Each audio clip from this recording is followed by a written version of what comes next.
No puedo compartir pantalla. ¿Por qué no? Deberías poder. Dice que no me han Sí, habilitado. tenés razón, tenés razón. Perdóneme, Marta, perdóneme. Ahí dice co-host. Tu nombre es Pablo, ¿no es cierto? Pablo. Pablo, sí. Pablito me dice mi mamá, pero ya queda muy grande. Sí. Bueno, larguemos ¿Ahí ves? entonces. Sí. Ahí ves, perfecto. Larguemos oficialmente esta sesión especial del Colegio Médico de Catamarca. Nuevamente tenemos a la doctora Cohen. Como hace 2 años atrás, un diciembre de un tal 2020 que va a quedar en nuestra memoria, que la doctora estuvo con nosotros sacando conclusiones acerca de todo lo que habíamos vivido en el 2020, y después el 2021 fue igual, peor, yo no sé cómo catalogarlo, pero bueno, acá estamos. Acá estamos, sobrevivimos a una y ahora tenemos nuevos desafíos de cosas que vienen un poquito más raras. Pero bueno, hablaremos de estas hepatitis atípicas que fue particularmente el Reino Unido muy atacado, por eso Marta es la persona indicada para decirnos qué pasa y a dónde vamos. Y la viruela símica que bueno, ya está un poco más repartida en el mundo, y en Argentina hay 2 casos, y también va a intentar Marta explicarnos a dónde vamos con eso. Nos Lo que se acompaña sabe. el doctor Mauricio Figueroa, que es el presidente del Colegio Médico de Catamarca, y la doctora Miriam Calvari, que es la jefa de infectología del Hospital de Niños de Córdoba, y representa a la SAP desde el Departamento de Infectología. Marta, todo tuyo.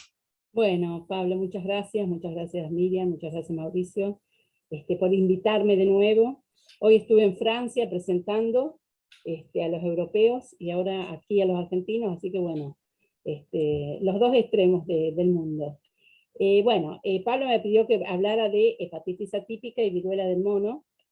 Este es mi face y mi Instagram, si alguien me quiere seguir. Yo siempre voy publicando las cosas cuando me hago un tiempito, porque mi vida es muy ocupada. Este es el Hospital de Niños, que es uno de los primeros hospitales de Sheffield. Esta es la sala de pacientes, la sala de espera de los pacientes externos. Bueno, la hepatitis aguda de causa desconocida. Inicialmente se comunicó en Glasgow en enero del 2022, en Escocia.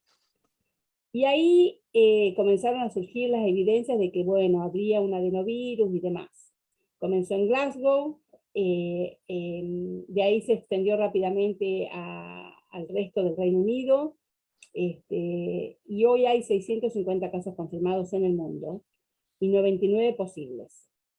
Está en 33 países, y estos pueden ver la OMS de ayer, donde están las más cantidades en Estados Unidos, en Europa, el Reino Unido, Italia, fíjense también Japón, Argentina está en este tonito de pocos colores, o sea que, como vos decís, comenzó en el Reino Unido, pero bueno, ya ahora está en muchos países. Fíjense que en general son países desarrollados, ¿no? También eso puede ser por una cuestión el diagnóstico, ¿no? Bueno, 33 países, esto es datos del 5 de abril al 27 de mayo del 2022, ya son bien fresquitos. Los síntomas generalmente comienza con dolor, así con dolor abdominal, náuseas, vómitos, luego ictericia, los chicos se sienten mal, y bueno, obviamente llevados al médico pediatra, un aumento, anormalidad de las enzimas hepáticas, sobre todo la transaminasa, ¿no es cierto? Estos síntomas no están en todos, pero sí están en la mayoría, y es una combinación de estos que les mencioné. El 8% han necesitado trasplante. En realidad el 8% es en el Reino Unido, fuera en general es como el 10%. Bueno, entre el 8 y el 10, el 38 de casos de 650. Por suerte, solamente 9 fallecieron de los 650, un 1%. Y de los que se supo la historia clínica, un 14% debieron ser admitidos a terapia intensiva. Y como les decía, la mayoría están en Europa, 374, en el Reino Unido, 222, porque sabrán que ya no estamos en Europa, y en Estados Unidos, 216. Bueno, O sea, no es una hepatitis A o E, no es esa hepatitis. En todas las transaminasas están muy elevados. Los chicos afectados tienen hasta 16 años, pero el 75% tienen menos de 5 años. Y eso es importante porque la vacunación en el Reino Unido y en Europa fue por encima de los 5 años. Pero en el Reino Unido, que fue donde empezó y donde hay muchos casos, no se vacunó a los niños hasta el mes de abril, que se empezó a dar las vacunas para niños. Y justamente, en general, se dio las vacunas antes, sí, para los niños de 5 años para arriba, pero para niños con vulnerabilidades. Bueno, el 69,5% que tenían un adenovirus positivo en la sangre. Y es interesante porque yo hoy hice 2 autopsias y yo les mando, el niño tenía un poquito las conjuntivas amarillas y los ojos bien así, el párpado amarillento con ictericia. Entonces, perdón, entra alguien a mi oficina. Okay. So, y bueno, entonces mandé sangre también a virología, porque siempre mando a bacteriología, pero digo, bueno, en realidad en las autopsias deberíamos mandar sangre a virología, sobre todo chicos de muerte súbita. Así que hoy empecé a mandar a virología. Bueno, el 12% de los niños tenían SARS-CoV-2 positivo, pero el 73% de los niños tenían anticuerpos, tienen anticuerpos para el SARS-CoV-2. Lo que indica que o podría ser una infección que está circulando o que han tenido una infección reciente. Y el 84% estaban no vacunados, lo cual es importantísimo, ¿no? Para la idea que la comunidad científica se está formando ahora de cuál puede ser la causa de la hepatitis aguda, atípica. Otra cosa importante es que la mayoría de los casos no están relacionados entre sí, o sea que no se interpretan como un contagio de uno a otro. En 35 casos confirmados con adenovirus en el Reino Unido, en sangre, 27 lo tenían del tipo F41. Y esto es importante porque ustedes han escuchado que el adenovirus se encuentra en estos pacientes y que el F41 también es común. Y en realidad el F41, el adenovirus es un virus que en los niños produce resfríos, cuadros de vía aérea superior, o también produce síntomas gastrointestinales, diarrea, vómitos. Es muy común que yo en mis autopsias encuentre adenovirus en vía aérea y en colon, en chicos que han tenido resfrío o diarrea. El F41 tiene apetito por el tracto gastrointestinal, pero en general no está descrito que el adenovirus produzca hepatitis. Pero sí, adenovirus puede producir hepatitis en casos con inmunodeficiencia. Entonces, esta idea de que si el adenovirus produce hepatitis en casos con inmunodeficiencia, tiene esto que ver con el sistema inmune. Esta idea se prendió en mi cabecita allá al fines de abril, y con la infectóloga de pediatra de mi hospital, que la encuentro a veces en mis clases de Tai Chi, le pregunté, ¿y puede ser esto porque en realidad haya algo de una inmunodeficiencia en estos chicos? Secundaria, no primaria. Y me dijo, por supuesto. Así que ahí en el gimnasio empezó a permear esta idea que en realidad ahora no es eso, pero de alguna manera tiene que ver, pensamos, con el sistema inmune. Bueno, como les dije, solo en inmunodeprimidos la hepatitis fulminante. Esto es lo que se ve en el hígado. Bueno, el adenovirus es un virus de doble cadena de ADN, no es como el SARS, en el sentido de que no tiene tantas mutaciones o variantes tan rápidamente como el SARS, porque es un virus ARN de cadena que es muy inestable. Pero lo que se ve en estos casos de hepatitis es, bueno, esto es apoptosis, o sea, esta es una necrosis unicelular del hígado, y además tiene este infiltrado inflamatorio y los hepatocitos que están obviamente afectados y dañados, ¿no es cierto? Y también hay este pigmento es colestasis, ¿no? Por eso el chico tiene ictericia. Bueno, todo estaba bien, y la idea de que, bueno, surgió en el Reino Unido, habría alguna complicación del COVID en estos niños, más un adenovirus, alguna inmunodeficiencia secundaria. Yo pensaba en ese momento, bueno, lo hablábamos con la infectóloga, si pudiera ser porque los niños habían quedado con un sistema inmunológico más débil, precisamente por haber estado 2 años en cuarentena. Cuando leo este estudio de Alabama, publicado el 29 de abril, y eso ya cambió mi idea. Porque fíjense, estos juntaron casos de octubre del 2021 a febrero, y encontraron 9 casos. O sea que el primer caso no fue en Glasgow. El primer caso fue, por lo menos identificado, aunque sea retrospectivamente, como lo identificaron ellos, retrospectivamente, ¿no? Fue en octubre. Y a lo mejor ha sido antes también. 9 casos, los chicos tenían en general menos de 10 años, y específicamente la edad media era de 2.11 años.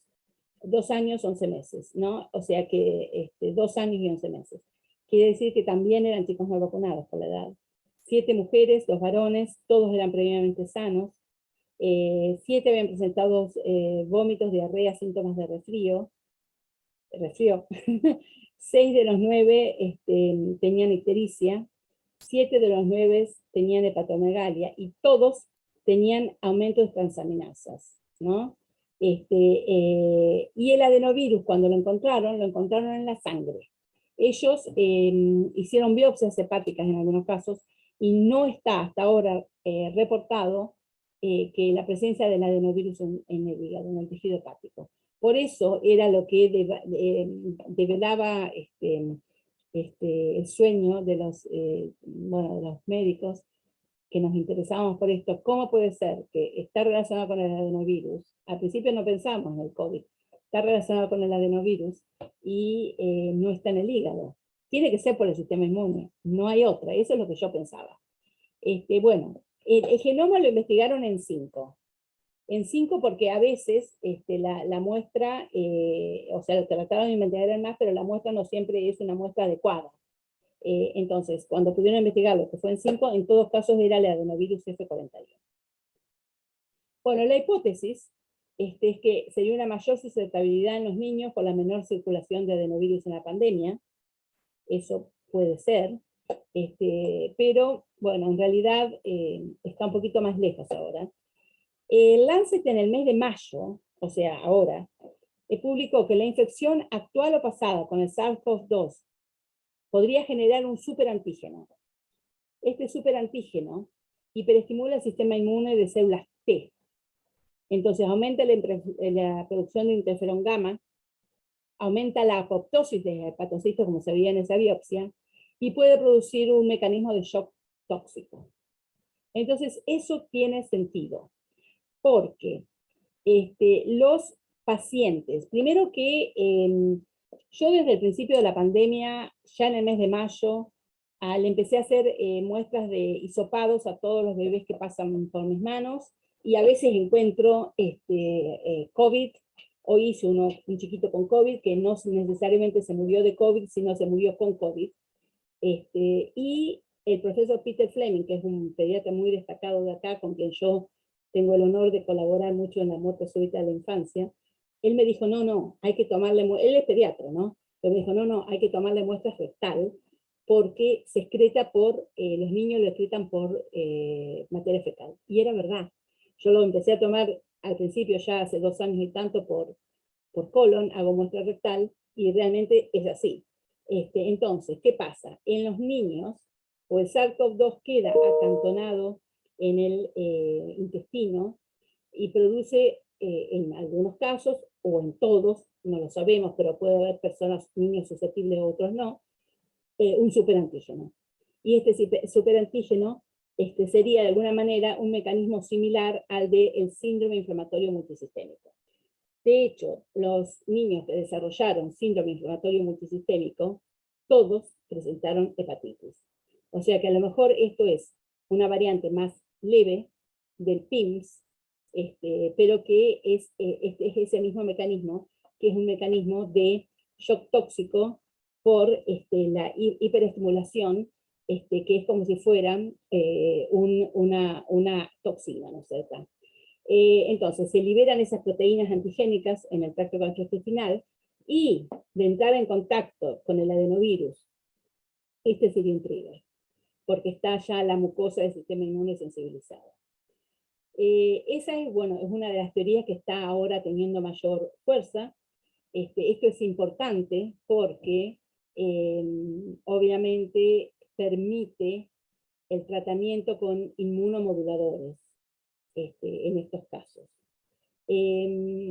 Obviamente, ¿qué debemos seguir haciendo? Vigilancia epidemiológica de los casos, reportar los sospechosos, tomar muestras de sangre entera, suero, orina, materia fecal. Eso de materia fecal lo agregué yo a las recomendaciones de la OMS, porque es importante comprobar que está el SARS en la materia fecal, ¿no es cierto? Tejido hepático y respiratorio. Y la OMS dice tejido respiratorio, pero en realidad no interpreto yo si esto es pulmonar o simplemente yo entiendo que sea de vía aérea superior, ¿no es cierto? Porque el adenovirus produce infección de vía aérea superior. Bueno, investigar entonces el SARS en materia fecal, y bueno, obviamente abre las puertas al tratamiento inmunomodulatorio. Acabo de leer otro artículo muy interesante que salió publicado ahora, en estos 2 días atrás, que es sobre los superantígenos de SARS-CoV-2. Entonces, hablan también de este potencial mecanismo de la activación de superantígenos por el SARS-CoV-2. Y no se sabe si son superantígenos, si son superantígenos like, o si son superantígenos triggers, o sea que desencadenen una acción de un superantígeno. Pero cualquiera sea este mecanismo, ¿cuál es la posibilidad de efectos que puede producir? Puede producir efectos neurológicos con encefalitis, con alteración de las conductas, fenómenos inmunológicos, que es lo que nos interesa, con la tormenta de las citoquinas, que sabemos que está en el PIMS, ¿no es cierto?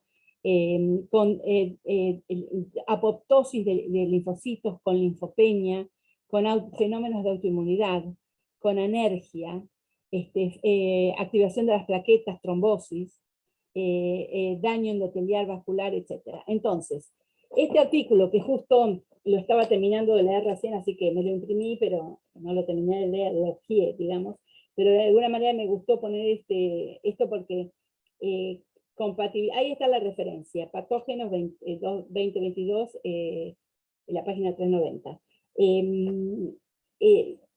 Cuando hablan de la 4ª dosis de la vacuna, en realidad, yo digo abiertamente que ni la OMS, ni la Agencia Europea, ni la Agencia Británica recomiendan la vacuna 4ª dosis a los menores de, acá le dan a los mayores de 75 años, pero bueno, digamos los menores de 65 años, porque no hay evidencia de que la vacuna, tantas dosis, produzca un beneficio. Y por el otro lado si estamos estimulando con tantas vacunas, ¿es eso seguro? ¿Es eso seguro? En realidad no lo sabemos, porque fíjense que el SARS-CoV-2 y las complicaciones de las vacunas actúan todo a través de una desregulación inmune. Y lo de la hepatitis es otro efecto. Por supuesto que está la genética por detrás, porque nadie no pasa lo que queremos, sino hacemos lo que podemos, digo yo. Porque, por ejemplo, hay 16 genes que se sabe que de acuerdo a los polimorfismos va a haber gente que está predispuesta a tener enfermedad grave, gente que está predispuesta a tener enfermedad moderada o leve, y gente que no se contagia. Y de eso es de acuerdo a los polimorfismos de, sobre todo lo que se conoce hasta ahora, es de 16 genes.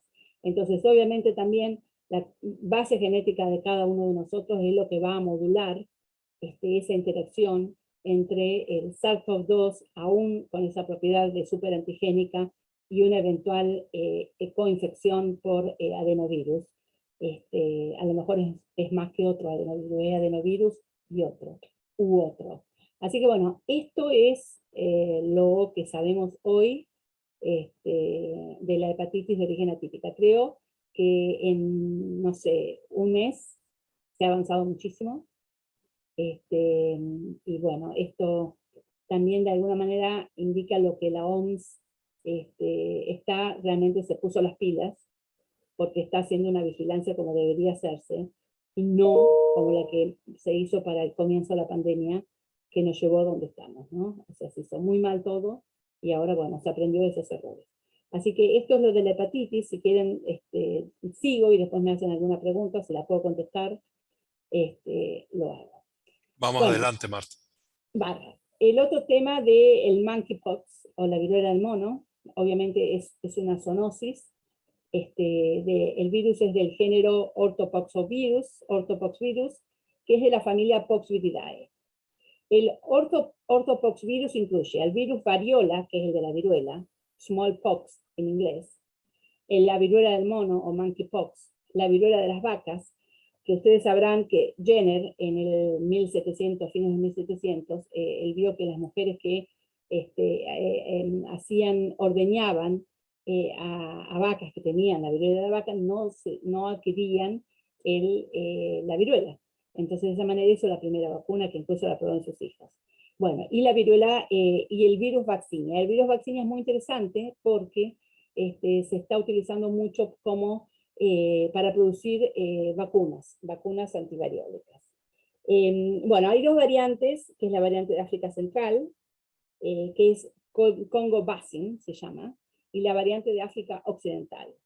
Nosotros la que habría llegado, bueno, el brote sería de la variante de África Occidental. Eso es lo que se sugiere hasta ahora. Que de alguna manera es mejor porque tiene una mortalidad mucho menor. De hecho, hasta ahora no ha fallecido nadie. No hay indicaciones o no hay reportes de fallecimiento. Este virus de la viruela, bueno, fue descubierto en el 1958 en un instituto del suero de Copenhague, en Dinamarca, y el primer caso humano se descubrió en el Congo, en un niño. La transmisión es por contacto directo, por piel y saliva. Bueno, ha habido movimientos porque la Organización Mundial de la Salud indicó que muchas de las personas que habían reportado que se habían contagiado eran personas que tenían sexo con hombres, homosexuales o bisexuales.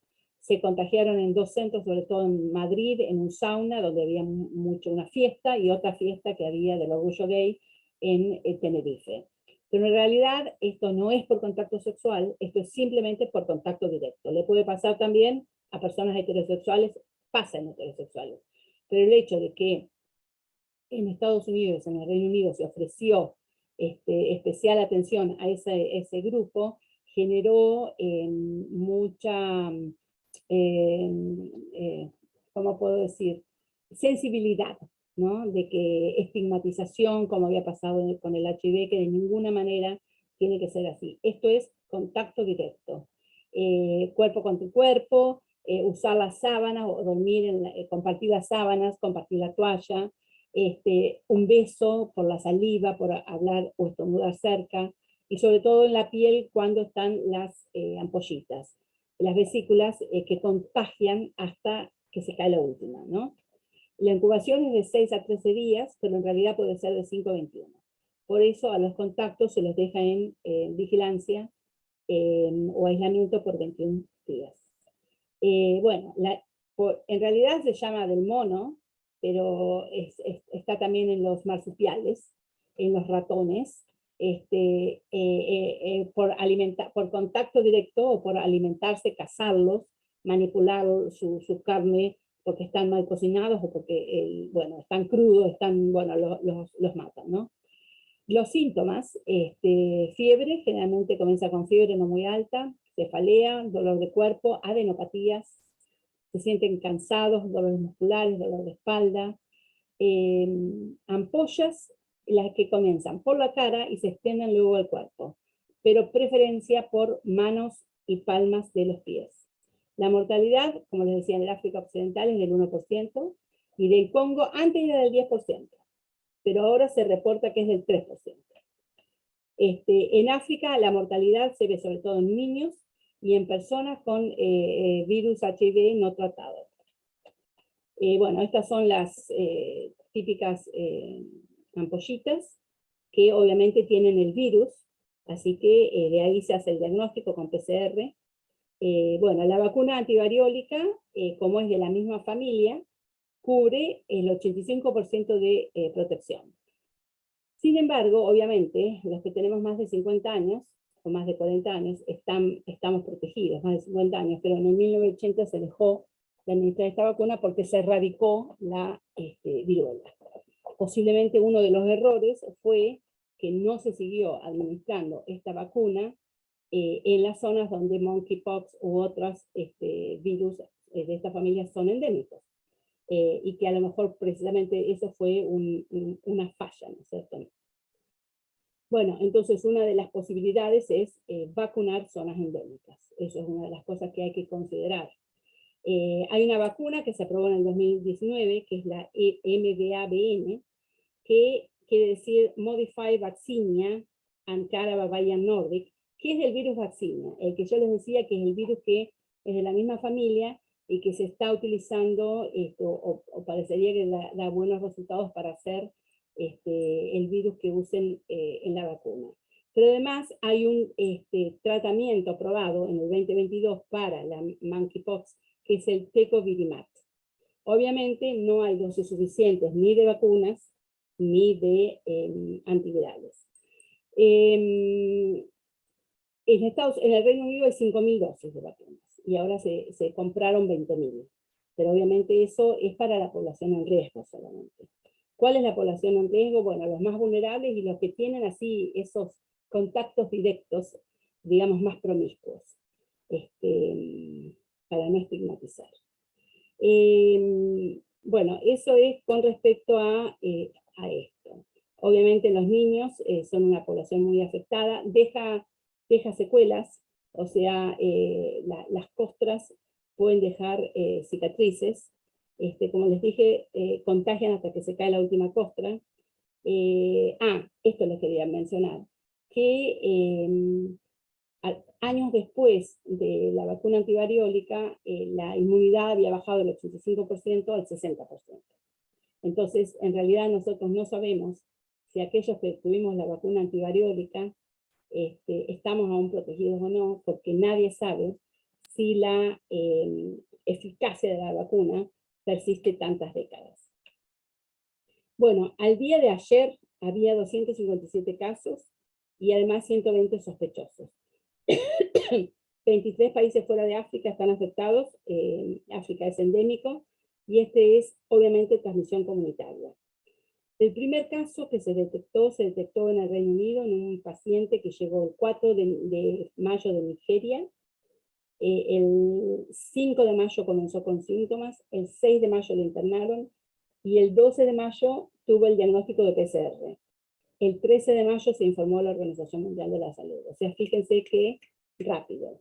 Pero ya inmediatamente había casos en Madrid, en Italia, bueno, en montones de lados que no habían tenido contacto con esa persona y que además no habían viajado a zonas endémicas.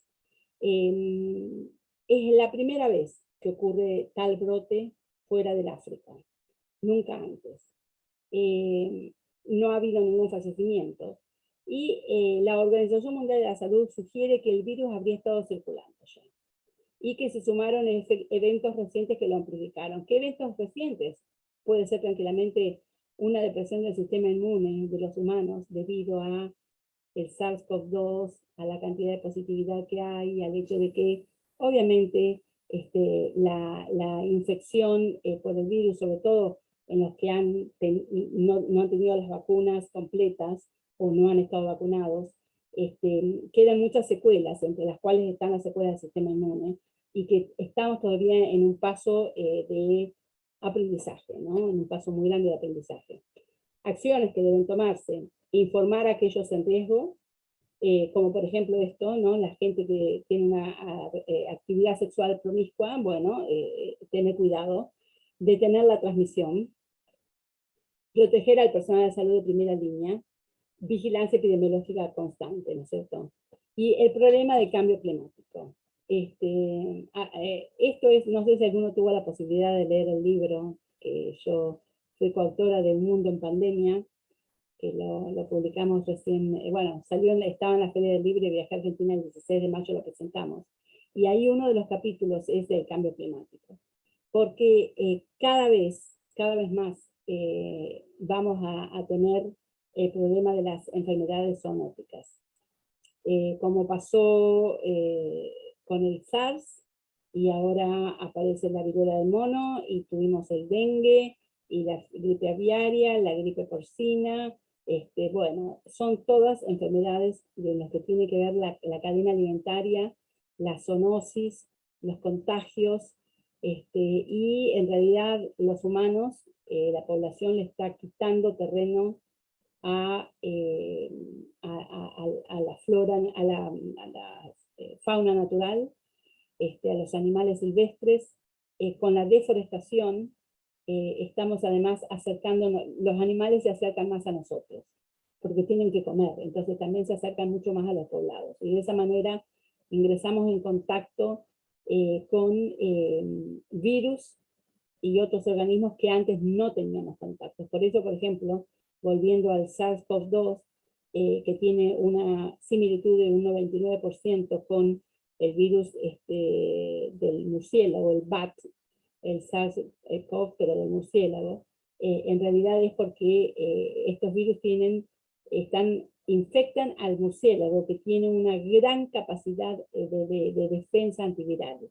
Entonces ese mismo virus modificado para afectarnos a nosotros produce lo que produce, porque nuestro organismo no está acostumbrado a ese coronavirus. Bueno, estos son los casos en donde se han registrado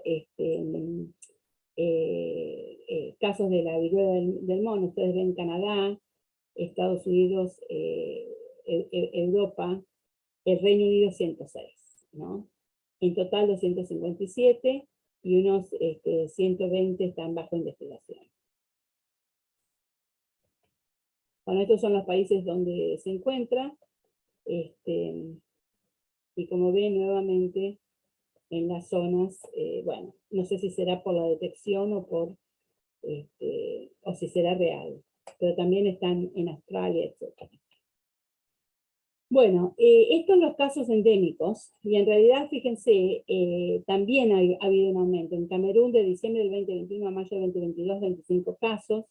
En Congo, 1.284, y además acá sí ha habido algunas muertes acumuladas, ¿no es cierto?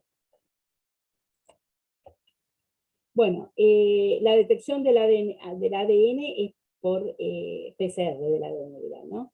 Y en general de las ampollitas. Es importante usar la protección con barbijos, guantes, higiene de mano y aislamiento de sospechosos. Las embarazadas tendrían un riesgo más alto de muertes intrauterinas y de infección congénita del bebé también. Bueno, este artículo interesante de Portugal, en mayo recogieron una muestra el 4 de mayo de una ampolla. Fíjense que la recogieron el 4 de mayo, cuando el 4 de mayo también había llegado este hombre de Nigeria al Reino Unido, o sea que fue simultáneamente, ¿no? Y ellos lo que encontraron era que era del tipo del África Occidental. Bueno, hicieron el análisis filogenético, y también hubo otro estudio ahora que también la subieron a la base de datos, y vieron una cosa importante, que es un virus que es similar a la cepa que circulaba en el año 2018-2019.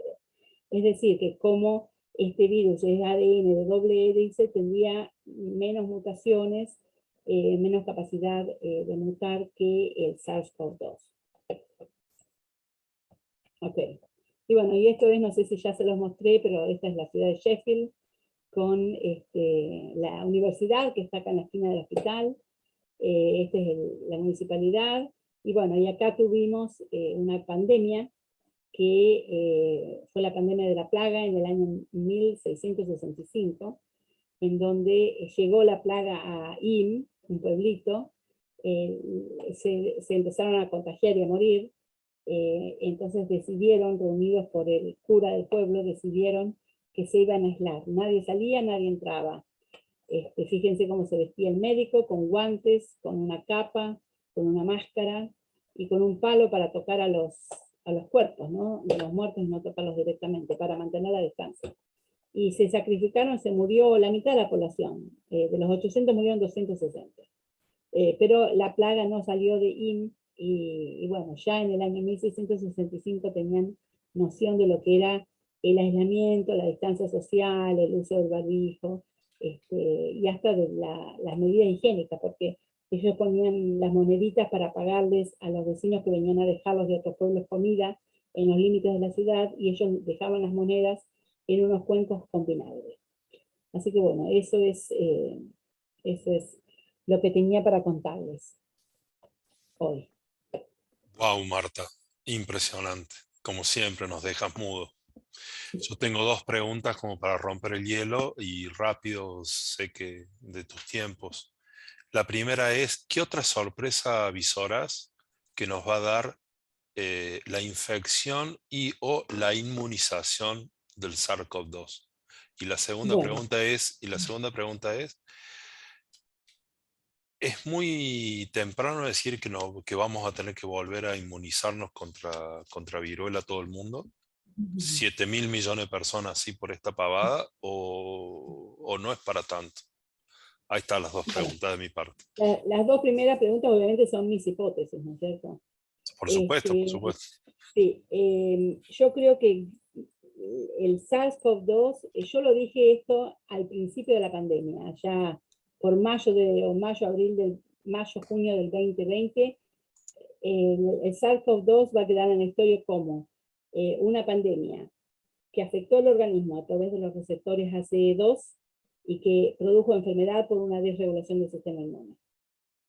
Así que eso sigue vigente para mí. Esto que vemos de la hepatitis es una desregulación del sistema inmune. ¿Qué va a quedar a largo plazo? A largo plazo, los pacientes que han tenido COVID, que son, bueno, muchos millones de personas, un 30% pueden tener long COVID. Y yo creo que parte del COVID prolongado, long COVID prolongado, en algunos mejorará, curará, y en otros pueden persistir síntomas de disfunción cognitiva, incluso te diría yo, de envejecimiento cerebral prematuro, etcétera, que sean consecuencia de la desregulación inmune del COVID prolongado. Eso es lo que yo pienso que podemos llegar a enfrentar. Nosotros, en las mujeres embarazadas, por ejemplo, publicamos, salió publicado en el mes de abril, en el Lancet, un artículo sobre, yo fui el autor principal, pero era de toda Inglaterra, en donde analizamos las placentas y vimos la gran cantidad de bebés que habían fallecido en el mortinato, ¿no? Y veíamos en la placenta una placentitis específica, que es de origen inmune, que se ve separadamente, pero nosotros vimos dos enfermedades juntas, las dos de origen inmune. Entonces, una pregunta que a mí me queda es, ¿se puede repetir esto? ¿Puede recurrir esto en el próximo embarazo? ¿Por haber afectado el sistema inmune de la mujer? No lo sabemos. O sea que eso es algo que es posible, que queden secuelas de la disregulación inmune, y que, bueno, las veremos en los años por venir, en un porcentaje. También otra cosa importante es, ¿nos tenemos que dar tantas vacunas? Nos tenemos que dar tantas vacunas. Y esto es algo que, bueno, si alguno me sigue en las redes, ustedes ven que yo siempre digo, bueno, no hay evidencia que haya un beneficio, pero tampoco hay evidencia que haya un efecto negativo. Pero si todo es por efecto inmune. Así que bueno, eso es algo que tenemos que seguir vigilando. Con respecto a la segunda pregunta, si vamos a tener que darnos la vacuna de la viruela, como está la situación hoy, no. yo no creo, 650 casos en el mundo, o 300, no, 257 casos en el mundo, no. Pero sí, esto es lo que nos enseña, que tenemos que vacunar a los lugares donde hay enfermedades endémicas. Es decir, en Europa no, pero en África sí. ¿Por qué? Porque lo que hay que eliminarlo es de los lugares endémicos. Y lo mismo pasa con el dengue, y lo mismo pasa con la malaria, y lo mismo pasa con la tuberculosis, ¿no? Que en África, yo trabajé en África, yo he llegado a ver casos de tuberculosis congénita. Es decir, es otro mundo el de las infecciones en África, y yo creo que eso sí hay que atacarlo, a nivel del continente africano.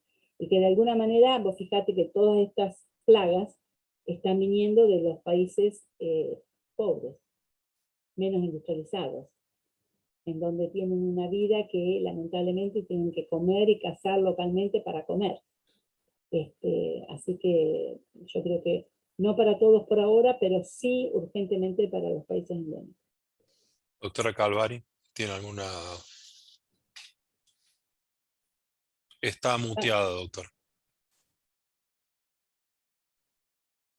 Una pregunta, Marta, con respecto a vacunar, ¿no es cierto?, en África, con la vacuna para viruela del mono, si los riesgos de contacto reiterado, ¿se indican dosis de refuerzo? Bueno, sí, eso es algo que se estaba considerando, dar una dosis de refuerzo, sí, porque en los niños, bueno, esa es para la varicela, ¿no? En los niños para la varicela se daba una y ahora se dan dos. Pero claro, una opción sería dar una dosis de refuerzo, sobre todo para personas que lo han tenido hace tantos años, ¿no? A la vacuna de la viruela. Por ahora viruela no hay, o sea que no hay por qué dar vacuna de la viruela, sí de la del mono, sí. Pero en realidad una cosa interesante es por qué Estados Unidos había seguido diseñando vacunas. Fíjense, una aprobada en la... Y la razón es porque siempre tuvieron temor de un arma biológica, de bioterrorismo. Pero bueno, el error fue quedarse en la investigación local y no ver el mundo. Y no decir, bueno, en realidad hay que vacunar a África.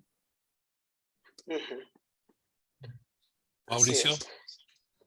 Bueno, doctora Marta, felicitaciones por su exposición y la verdad que nos abre un poco la cabeza en esto de estas patologías de presentación atípica que uno estaba buscando en nuestra mente un agente posible o una asociación de agentes y volver a la mirada clínica o histórica de la tríada epidemiológica que es el agente, el huésped y bueno, y usted habló del cambio climático de nuestro medio ambiente. Ahora, la pregunta mía es la siguiente, que tal vez no la entendí bien. Usted mencionó que, por ejemplo, la hepatitis atípica, el 84% de los niños no estaban vacunados para COVID, y esta mirada ahora con respecto a las vacunas, si convendría vacunarse con la cuarta dosis, eso quisiera que lo aclare un poquito. Bueno, el 84% de los niños no está vacunado porque son niños menores de 5 años. Y Bien. no hay vacunas aprobadas para menores de 5 años. O sea, una cuestión es, vacunar a los niños es importante, los niños pueden sufrir COVID, tener COVID prolongado, tener deterioro cognitivo a largo plazo, que les va a afectar su educación a una etapa muy temprana. Es decir, que es importante vacunar a los niños por eso. Segundo, también porque pueden tener el síndrome multisistémico inflamatorio, porque pueden tener, ahora pensamos, la hepatitis, y porque además son transmisores. Entonces, es importante que la manera de terminar con la pandemia es enlentecer la transmisión. Entonces, en este momento hay muchísimo COVID en los niños pequeños. Obviamente no hay vacunas. Bueno, hay que acelerar la producción y la aprobación de vacunas para el COVID para niños de toda edad. Yo te diría de 6 meses para adelante. De 6 meses para adelante.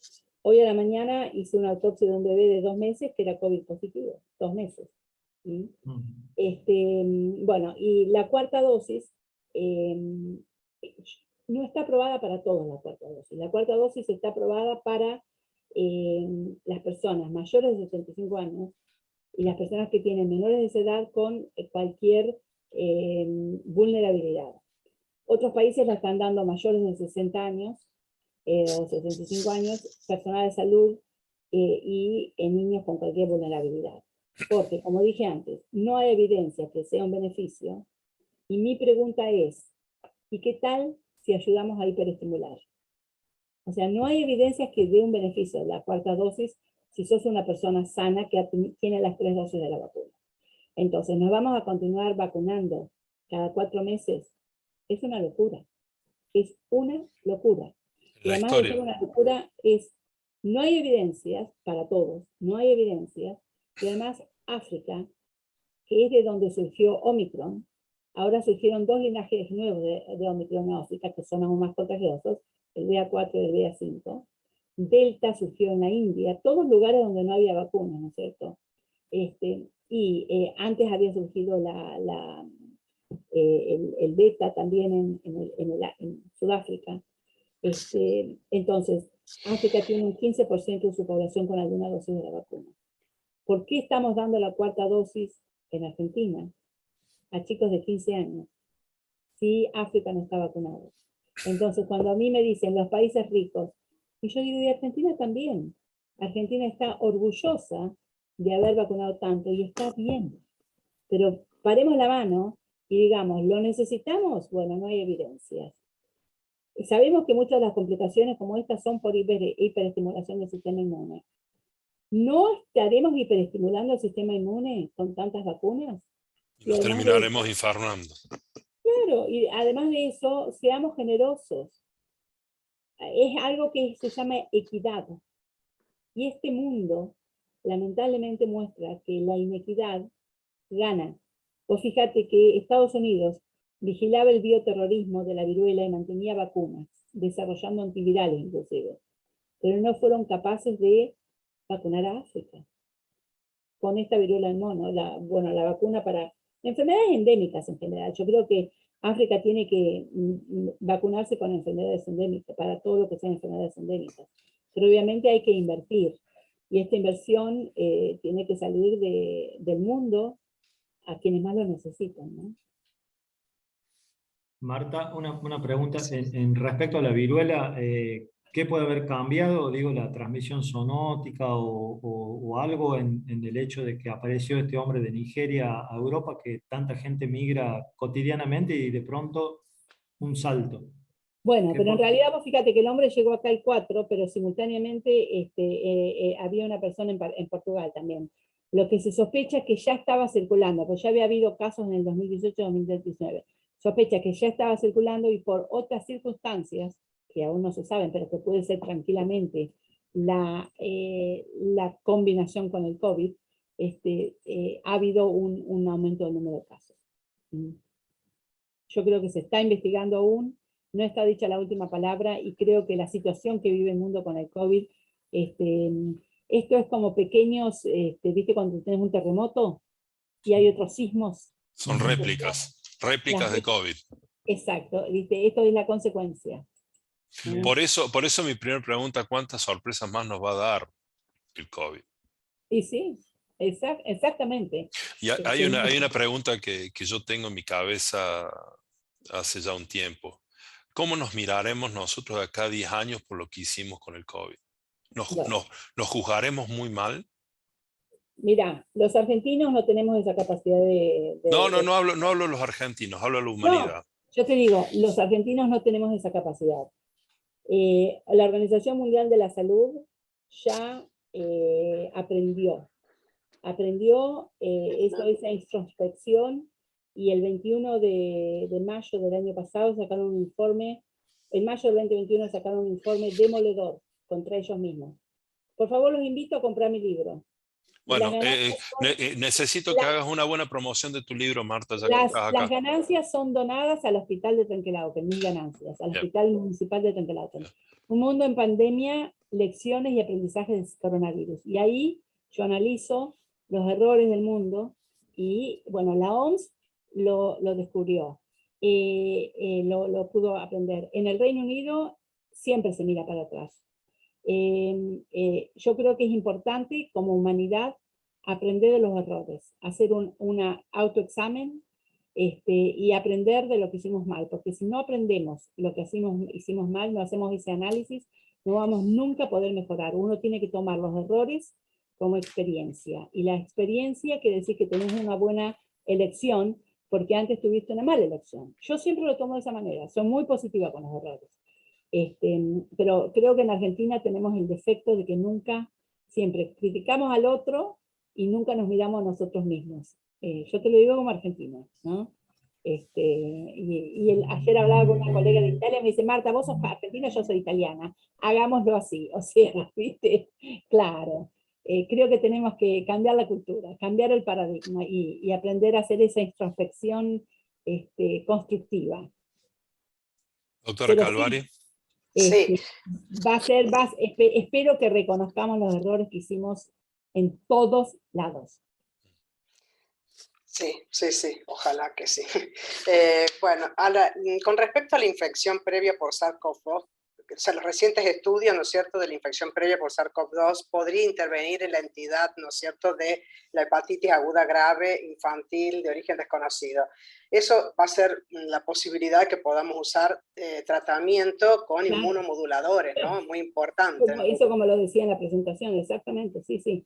Eso yo no soy clínica, pero eso es lo que dicen los inmunólogos. Así es, o sea, va a ser muy importante. Sí. Y mira, yo en el mes de marzo o febrero del 2020, yo estuve en Madrid y estuve con una colega que es microbióloga, ella es microbióloga forense, yo soy miembro de la Sociedad Europea de Microbiología y Enfermedades Infecciosas, porque a mí me interesa la microbiología post-mortem, la forense. Y el esposo, bueno, con ella hemos ya publicado 2 trabajos de muerte de COVID.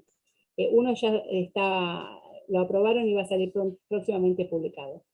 Demostramos que, bueno, que la presión positiva en los pacientes ventilados con COVID produce mucho más daño pulmonar que los pacientes que murieron no ventilados, ¿no es cierto? Bueno, el marido de ella es reumatólogo. Y en febrero del 2020 él me dijo, mira, esto hay que dar los corticoides. Esto son complicaciones como si fueran inmunes. Y la verdad que tenía razón.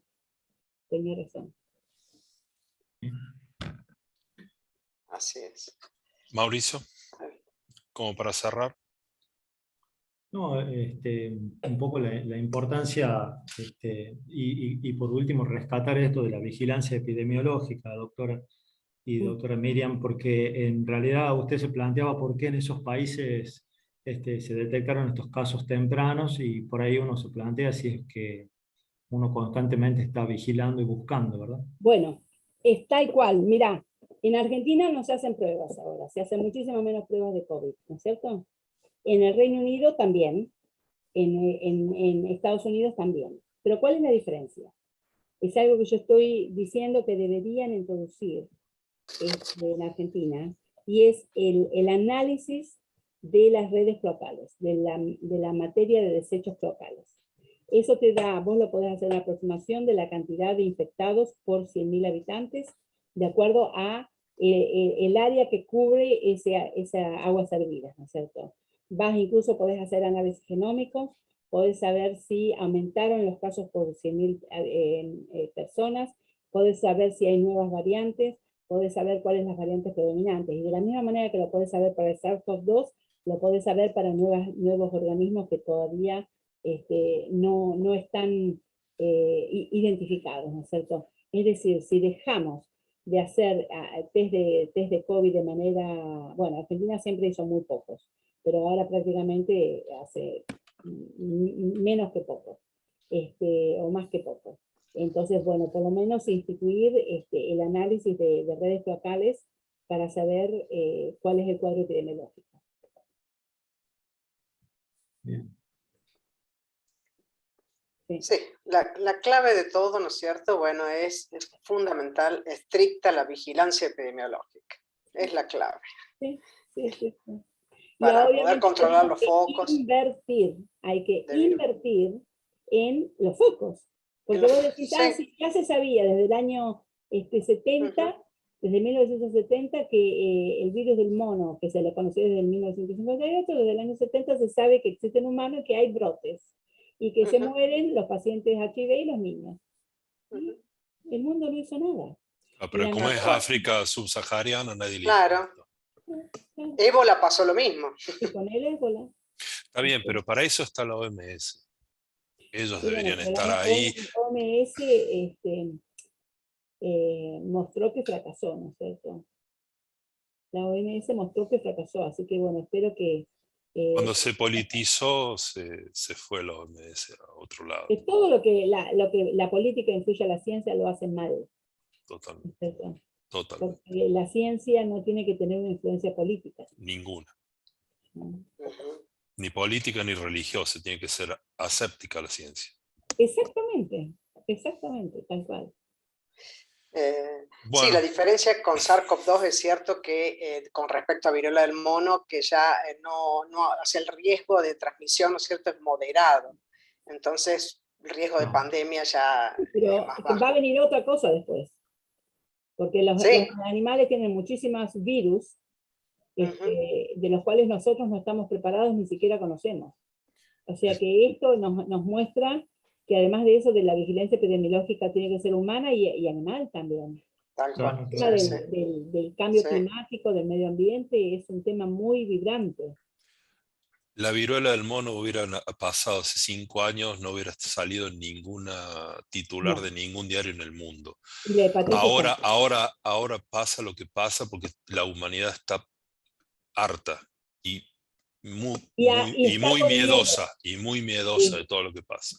Entonces ahora la repercusión de un nuevo virus es tremendo. Porque la gente tiene miedo que de nuevo se vaya todo al garete. Sí, hemos quedado muy sensibilizados, ¿no? Con la pandemia.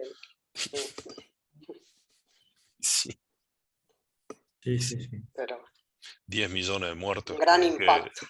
10 millones de muertos. Bueno, ha habido más de 6 millones de muertos por el COVID y ha habido como 14 millones por consecuencia del COVID, que es exceso de mortalidad, ¿no? Que no era por COVID, sino por no atenderlo, no diagnóstico, etc. Bueno, respondiendo a lo que Marta pidió de respetar los horarios, yo creo que la vamos a liberar. Como siempre, Marta, es un placer. Yo había prometido que la próxima vez que le iba a convocar iba a ser para su tema específico, porque que nos hable de muerte blanca y de todo esto de ser extraordinario, quedará para el año que viene si no nos junta alguna porquería nueva. Bueno, cuando quieran. Muchas gracias, doctora Calvari, por representar a la SAP y por estar con nosotros. Marta, mi admiración completa. Espero que todo el mundo pueda comprar el libro. Así ayudemos al Hospital de Trenquelauquen, que tanto lo debe necesitar. Mauricio, las últimas palabras, por favor. Sí, muchas gracias a las dos, Miriam y Marta. Excelente, sus aportes, y creo que estos momentos son para abrir mentes, para despertar un poco conciencia en nuestros colegas, en las autoridades, y siempre estar rescatando esto que hablábamos al último, que hay que vigilar, que hay que trabajar sobre los países, o tener la mirada en los países con menores recursos, que van a ser siempre los focos de estas patologías raras. Bueno, agradecerles muchísimo este momento, esta dedicación de su tiempo a nuestro colegio y por ende a nuestros colegiados y al público en general. Así que muchísimas gracias a las dos. Bueno, excelente, Marta, y muchísimas gracias por la invitación. Bueno, muchas gracias y bueno, hasta la próxima. Muy bien. Chao. Chao. Hasta la próxima. Chao.